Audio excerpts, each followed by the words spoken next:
আমরা 260টা দেহ চাই জিহাদি।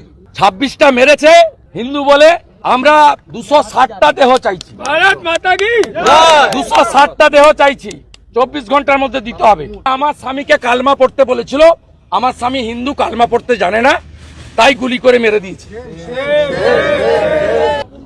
এটা ইসলামিস্ট টেররিজম।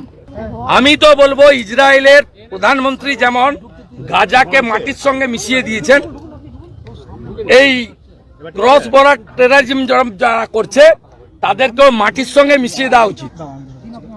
এবং আমরা যারা ভারতীয় এবং সনাতন, আমরা 260টা দেহ চাই জিহাদি।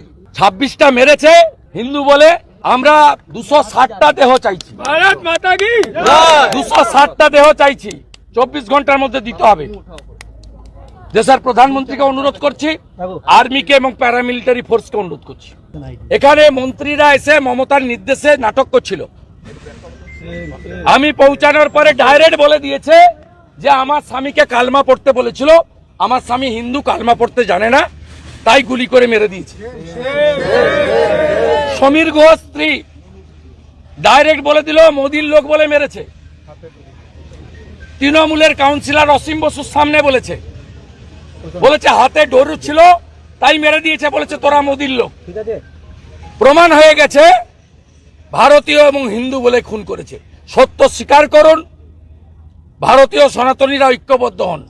রাজনীতি পরে হবে। এ লড়াই শুধু মানবতার লড়াই নয়, এ লড়াই ভারতীয়ত্বের লড়াই, রাষ্ট্রবাদের লড়াই এবং হিন্দুত্বের লড়াই। এই ধর্মযুদ্ধে হিন্দুরা, সনাতনীরা জয়ী হবে, জিহাদিরা পরাস্ত হবে। ভেতরে উচ্চস্বরে আপনি কিছু বলছিলেন, আপনার গলার আওয়াজ পাচ্ছিলাম, কি হচ্ছে? ভাই উচ্চস্বরে আমি বলিনি, বিটন অধিকারী স্ত্রী যা বলার বলে দিয়েছে।